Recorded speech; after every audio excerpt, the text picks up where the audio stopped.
この日は台中から高雄に移動します。高雄は台北に次いで第2の経済文化拠点、また台湾を代表とする貿易港を持つ都市部でもあります。中国語では高州と呼ぶそうな高鉄を使うので、高鉄の終点駅である高尾市の佐江駅へ向かいます。高尾駅でなく佐江駅、終点でなければ間違えそうです。とりあえず高鉄台中駅に向かいます。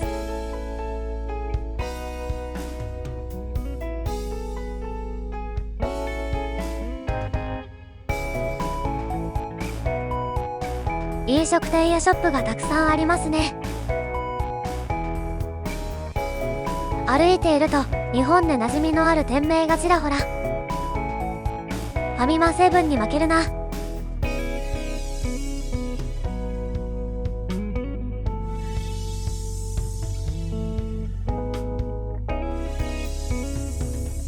春日に似てますね。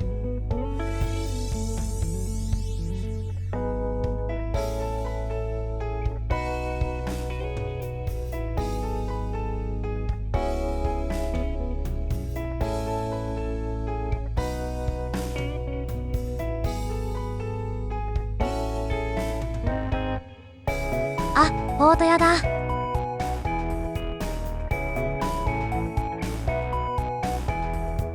大好きなチキンカーさんにもある。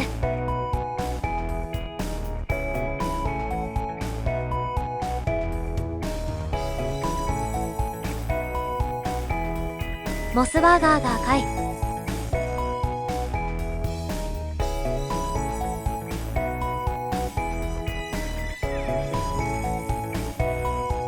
高鉄台中駅から高鉄佐江駅まで移動します。高鉄なので例の台湾高鉄3日間フリーパスを使って移動。席に空きがありました。やった。席を予約できるとこのようにフリーパスに予約済みの車両番号や席など記載してくれます。高鉄に乗った瞬間、日本にいるような安心感。実はこの高鉄は日本製です。日本初の輸出用新幹線車両で、JR 東海と JR 西日本が共同開発した700系新幹線車両をベースにした車両らしいです。自販機や車内販売もありました。使用済みトイレットペーパーはそのまま流すことができます。三井アウトレットのある台南駅通過。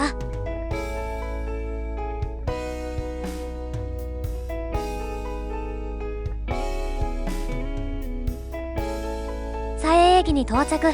ここの駅も広いですね。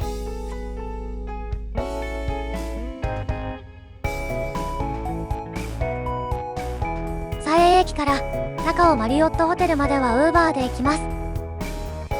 渋滞にもよりますが、約10から20分ほどで1000円ほどかかりました。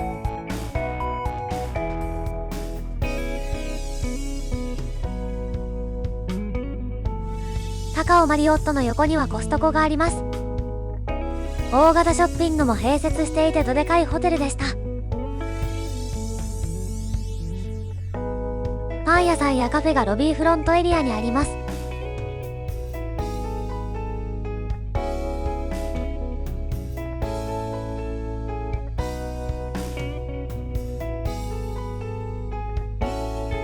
ちゃんとマリオットマークが。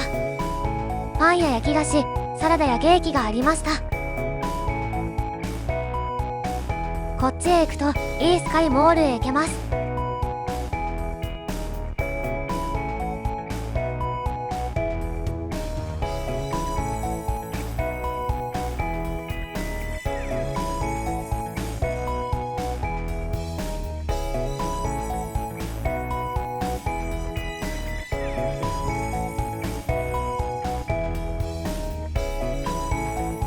地下へ行くと狭いスーパーがありました。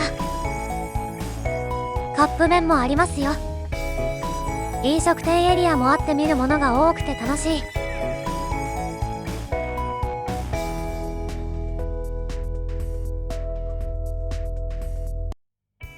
では本日のお部屋に行ってみましょう。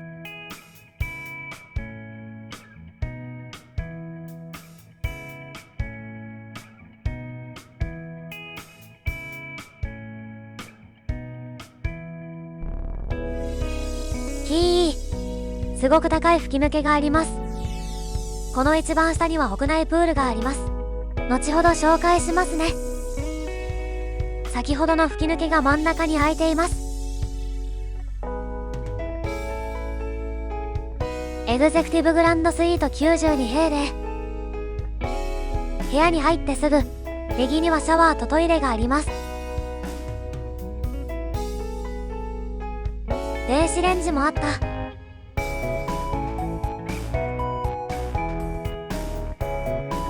冷蔵庫が取り出しやすい高さに置いてある。なんとソファーの奥には小上がりが。珍しい掘りごたつ式ではなかったのですが、日本人には落ち着く空間でした。ただ広いだけじゃない、快適なルームにアップグレしていただいて感謝です。ベッドルームも素敵すぎるキングサイズベッド。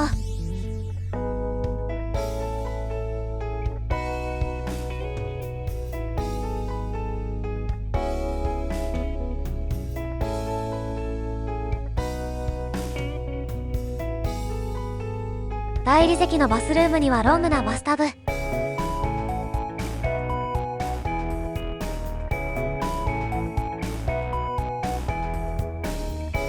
右がトイレ、左がシャワールーム。ダブルボールではありませんが、縁が広いのでコンタクトを受けて便利でした。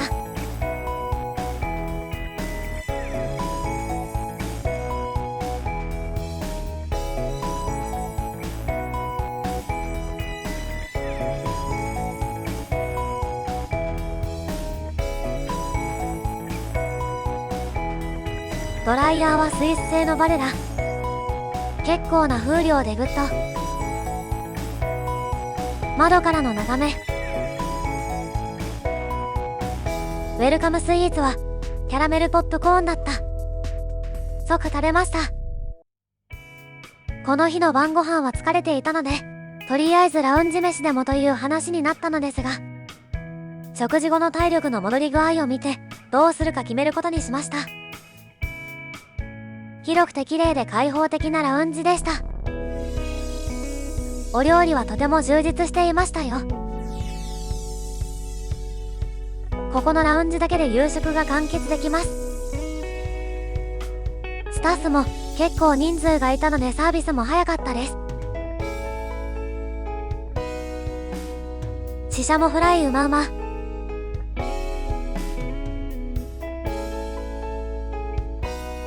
大好きなおこわも。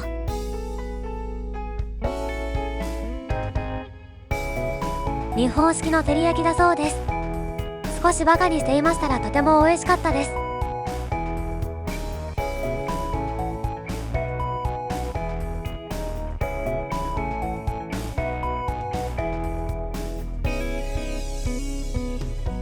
お酒の種類も申し分ない。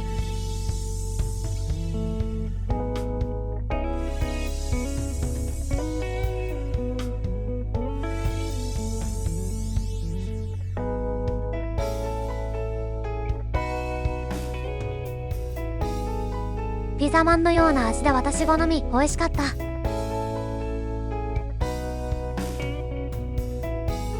お酒エリアを眺めているとスタッフに声をかけられて、なぜか無料でこんな素敵で美味しいカクテルを作ってきてくれた。うます。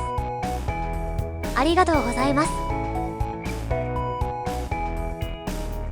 思った以上に美味しいものを食べられたので体が元気になりました。ということで解説します。なんという駅名。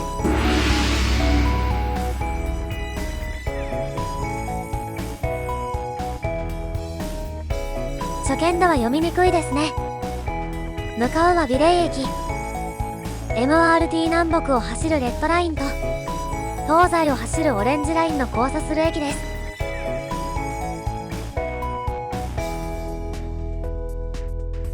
地下が深い。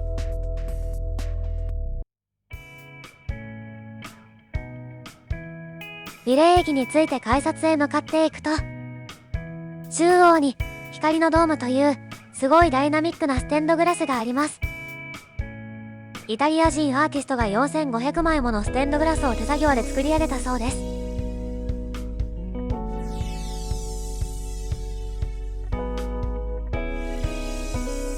美しいですね。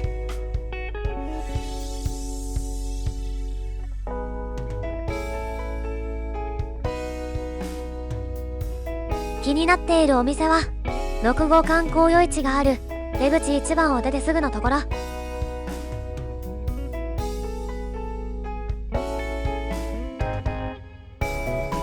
ダーユエフエンジーローファン。でも営業時間を把握しておらずもう終わってた。オーダーは注文表に記載して店員さんに渡すスタイルのようです。これ食べたかったな。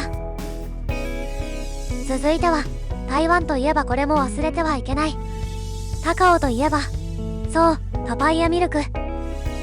ビレー島駅から徒歩約13分。美食大国である台湾で数多くの有名人気ご飯やデザートがたくさんありますが、パパイヤミルクも定番のドリンクです。夜市でのかき氷やジュースはヤバそうと思いお店で購入。70台湾ドルなので約280円ほど。この高尾牛乳大王はパパイヤミルクの元祖であり老舗店です。パパイヤってビタミン類、ミネラル類、リコピン、クエン酸、カリウム、ペクチンなどが豊富に含まれているので美肌にとっても良い。中国ではパパイヤはバストアップ食材として知られているそうです。胃腸にもいいらしいですよ。パパイヤは酵素がとても多く含まれているので時間が経つと苦味が出て硬くなってくるとのこと。早めに飲み干しましょう。味は甘すぎずパパイヤと牛乳でクリーミー。私は好きな味。美味しい。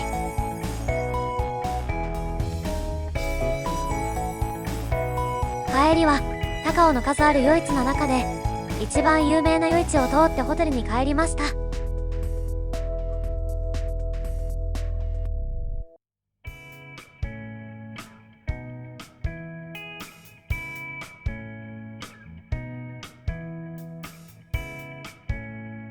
イカ焼き美味しそう。パパイヤミルクの屋台もたくさん出ていました。そこまで広大な夜市でなく下町の夜市って感じがしました。思っていたよりコンパクトだったのでサクッと見ることができます。なんとなく海鮮系が多めな気がしました。ホテルに戻ってきました。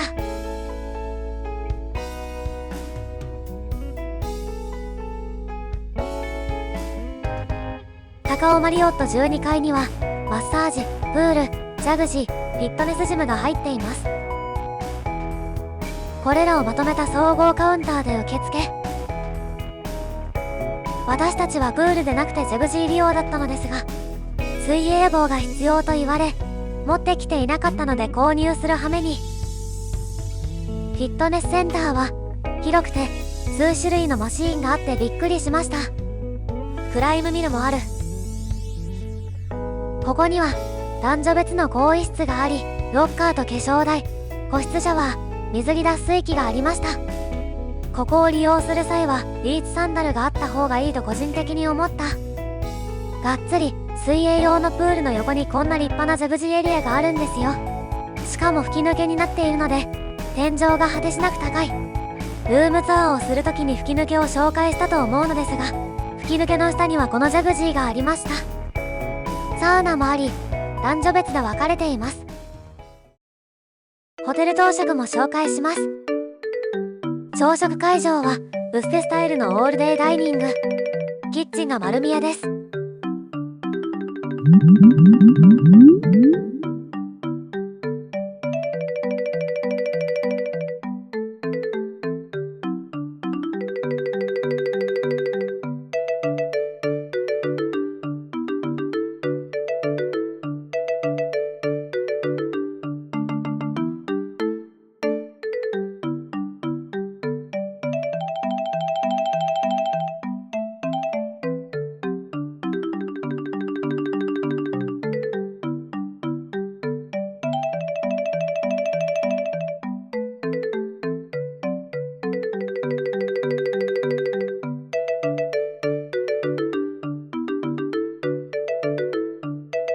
と思い取ってみた。甘くてめっちゃもっちもちでした。初めての食感。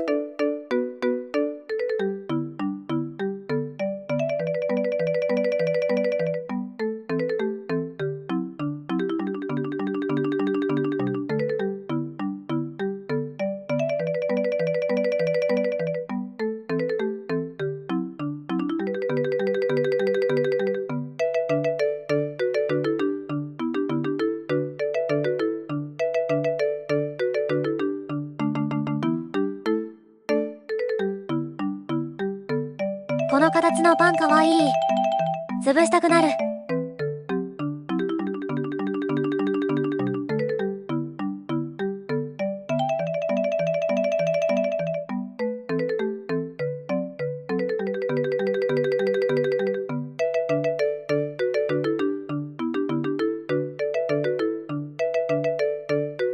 ここはベジタリアンコーナー。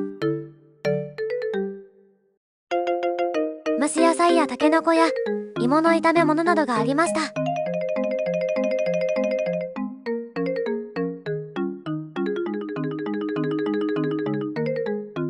なんじゃこりゃ。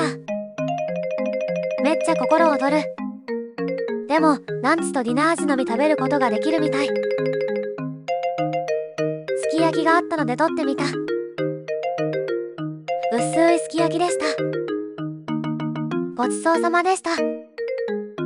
ホテル朝食の後は台南へ移動します。高尾マリオットから佐江駅まではウーバーで約20分、1000円ほどで移動。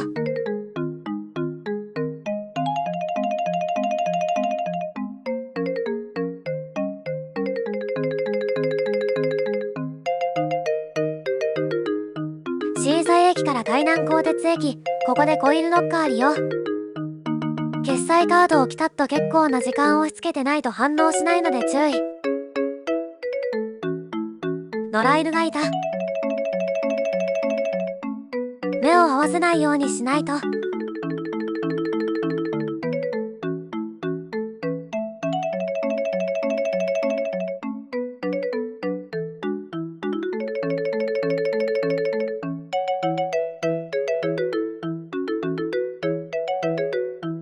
ローカル線22分で台南駅に到着。移動に疲れる。台南に来たら行ってみたいお店があったのでウーバーで移動。台南駅からウーバーで10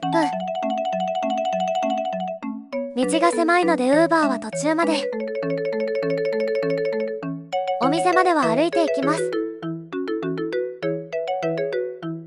見て、このローカル感たまらん。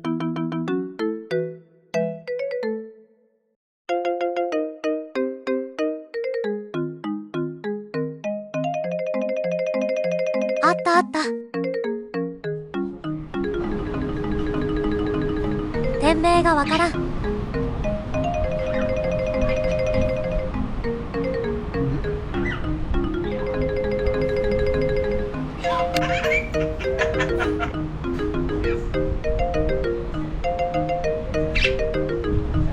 お店の人は奥にいて私たちに気づかず、オーダーシートに記載してずんどこ店の奥に出しに行く。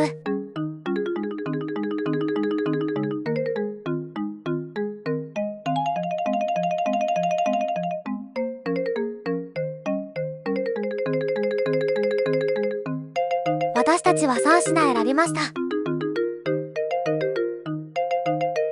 まずはサバヒー水餃子。皮はもちもちでキャベツを感じる。サバヒーは臭みがなくとても淡白。ウナヒー。サバヒーそのものも生臭くなくとっても美味しかった。台南ではサバヒーが有名。サバヒーはサバではありませんよ。サバヒーとは別名ミルクフィッシュと呼ばれます。台南では台湾有数のサバヒー養殖産地として有名です。お店によっては生臭いサバヒーもあるようです。初めて食べるものは最初が肝心ですね。最後はみんな大好きチャーハン。小エビがとてもいい香りでこれまた美味しい。ここのお店のご夫婦はとても優しかったです。日本語英語はわかりません。中国語のみで現金オンリーです。初サバヒーにうってつけの全部美味しいお店でした。美味しいご飯をありがとう。医療中にこれまたイカビーフンで人気のお店発見。お腹いっぱいなので断念。なのでデザートを食べに行きます。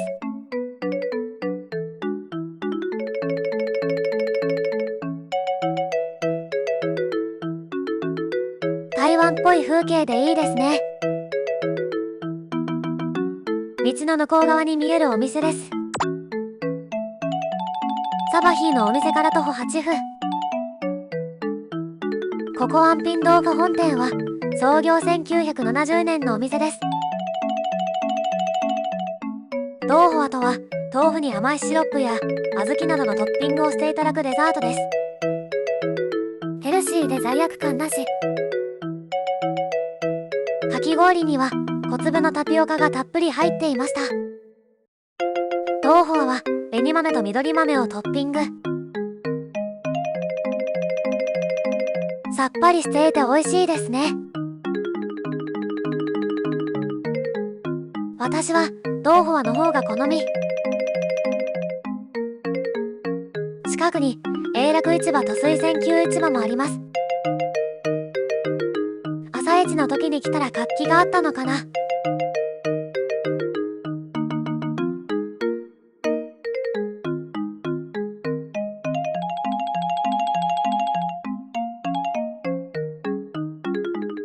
この奥にトイレがありました。